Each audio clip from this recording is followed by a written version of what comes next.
Good evening everyone. Today's topic is chemotherapy of tuberculosis. Tuberculosis क्या है? ये आप लोगों ने लास्ट ईयर कम्युनिकेबल डिजीज के अंदर भी पढ़ा था। ये एक रेस्पिरेटरी कम्युनिकेबल डिजीज है, या आप इसको एयरबोर्न डिजीज भी बोल सकते हो।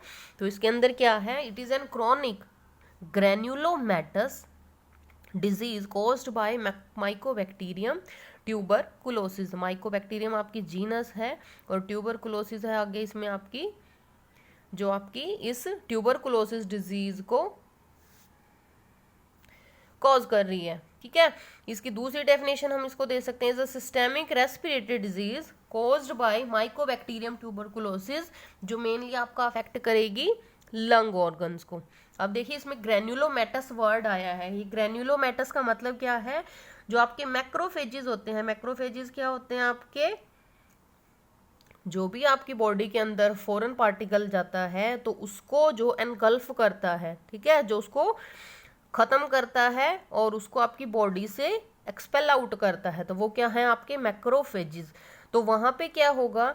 Aggregation of macrophages. जो आपके मैक्रोफेजेस हैं वो अपनी वर्किंग परफॉर्म कर रहे हैं, लेकिन क्या कर रहे हैं? वो उस लोकल एरिया के अंदर ही, वहां से वो रिमूव आउट नहीं हो रहे हैं, उस पर्टिकुलर एरिया के अंदर ही वो वहां पे इकट्ठा होते जा रहे हैं। ठीक है, जिसको हम बोला है आपने एग्रीगेशन ऑफ मैक्रोफेजेस।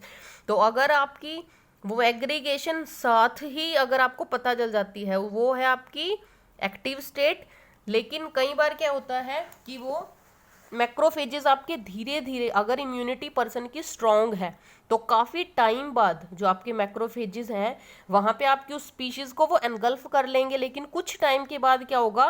वो स्पीशीज़ वहाँ पे एक्टिव हो जाएगी, तो वो होगी आपकी लेटेंट डिजीज या लेटेंट ट्यूबरकुलोसिस हम उसको बोल सकते हैं। ठीक है, तो ये आपकी पेशेंट की इम्यूनिटी के ऊपर डिपेंड करेगी। तो ये दो टाइप से हो सकती है, एक्टिव टाइप है और इसका लेटेंट टाइप है। इसके लिए सिम्टम्स क्या क्या रहेंगे आपके? Weight loss, fatigue, weakness, anorexia, evening fever, night sweating, chronic non productive cough which become productive with mucopurulent. Mucopurulent मतलब म्यूकस और पस के साथ। स्पुटम, ऑर्गन्स कौन कौन से उससे अफेक्ट हो सकते हैं? उसके बाद आपके बोन्स, किडनी, इंटेस्टाइन और मीनिंगिटीज क्या है आपकी? जो बोन्स की आपकी जो मीनिंग्स कवरिंग होती है वहां पे इन्फ्लामेशन हो जाना।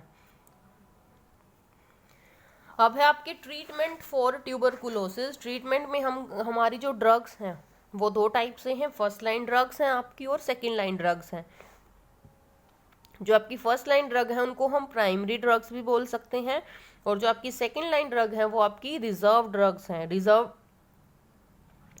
इसका मतलब देखिए, अब जो आपकी फर्स्ट लाइन ड्रग है, फर्स्ट का मतलब जो आप इनिशिएशन, जो आप स्टार्टिंग फेज में ले सकते हैं, यूज्ड इन इनिशियल फेज।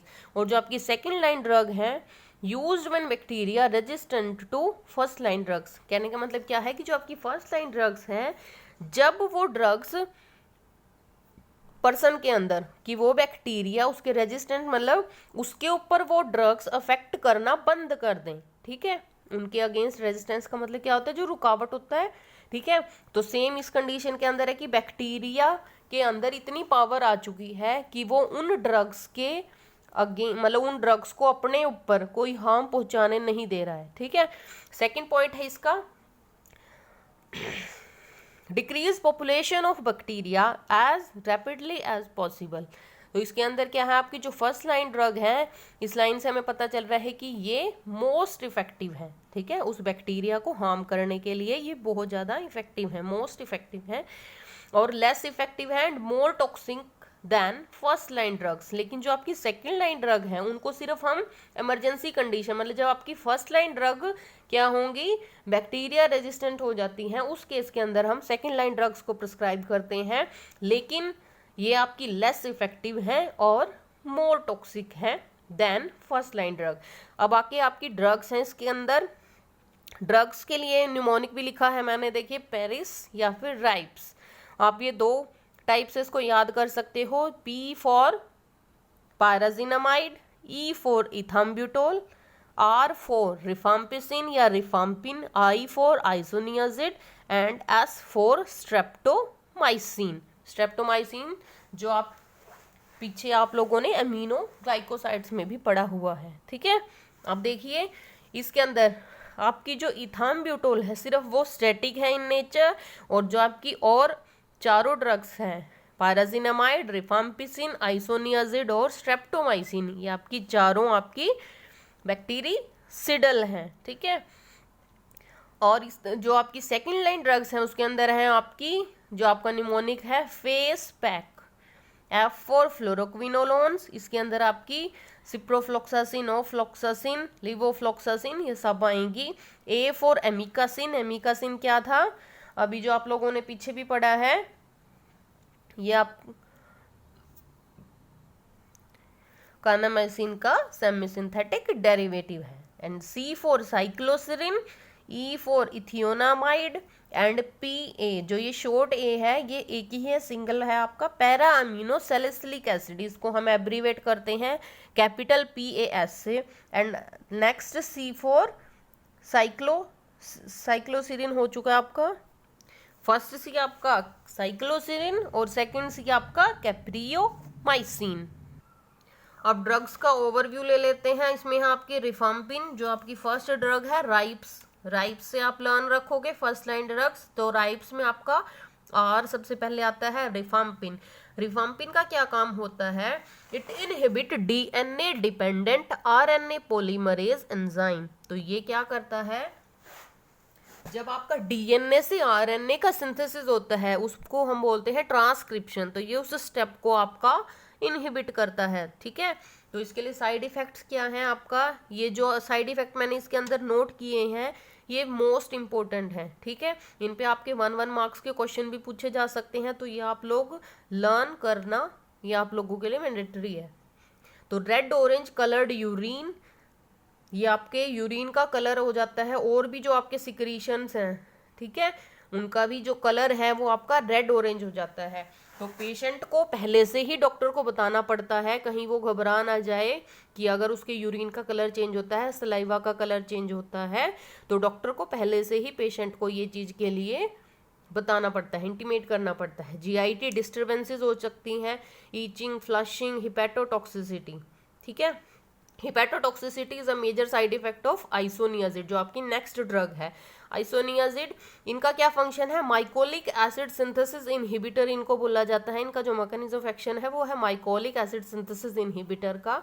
तो वो कैसे है, माइकोलिक एसिड क्या है, क्योंकि आपका माइकोबैक्टीरियम है, तो माइकोबैक्टीरियम के अंदर आपका माइकोलिक एसिड सेल वॉल का एक इंपॉर्टेंट कंपोनेंट है, ठीक है। तो ये माइकोलिक एसिड को जो सिंथेसाइज करने वाले एंजाइम है आइसोनियाजिड क्या करेंगे, ये उस एंजाइम्स की एक्टिविटी को इनहिबिट करते हैं। नेक्स्ट आपकी पायराजिनामाइड, इनका भी जो मैकेनिज्म ऑफ एक्शन है वो सेम है एज ऑफ आइसोनियाजिड। ये भी क्या करते हैं, माइकोलिक एसिड सिंथेसिस इनहिबिटर है। इनके लिए जो साइड इफेक्ट हैं आपके, ये भी आपके प्रोड्यूस करते हैं डोज डिपेंडेंट हिपैटोटॉक्सिसिटी। डोज डिपेंडेंट से मतलब है कि कंसंट्रेशन अगर आप नॉर्मल रेंज से बढ़ाते जाएंगे तो वो हिपैटोटॉक्सिसिटी प्रोड्यूस करेंगे।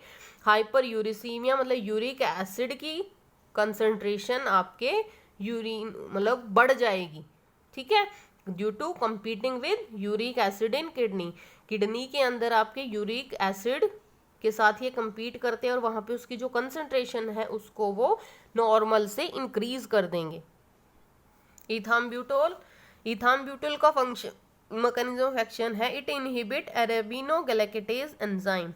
तो इस एंजाइम का क्या काम है, अरेबिनोगैलेक्टाइज एंजाइम को ये इनहिबिट करती है। ये भी आपका मेजर स्ट्रक्चरल कंपोनेंट है आपकी माइकोबैक्टीरियल सेल वॉल का, अरेबिनोगैलेक्टेन का, ठीक है।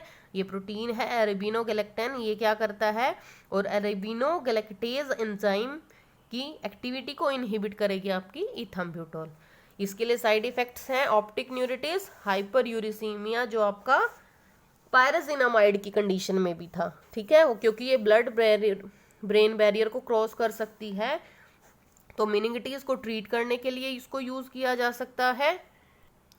और ऑप्टिक न्यूरिटिस इसका साइड इफेक्ट है कि ऑप्टिक न्यूरिटीज मतलब जो आपके ऑप्टिक नर्व, जो आपके आई विजन से रिलेट करती है, उसको ये डैमेज कर सकती हैं, उस ऑप्टिक नर्व की ये इन्फ्लामेशन कॉज कर सकती है। नेक्स्ट है आपकी स्ट्रेप्टोमाइसिन, जो आप लोगों ने अमीनोग्लाइकोसाइड में भी पढ़ी है। अमीनोग्लाइकोसाइड्स का क्या फंक्शन है? प्रोटीन सिंथेसिस इनहिबिशन का। तो इस ड्रग को हम आईवी और आईएम दे सकते हैं इन ट्यूबरकुलोसिस।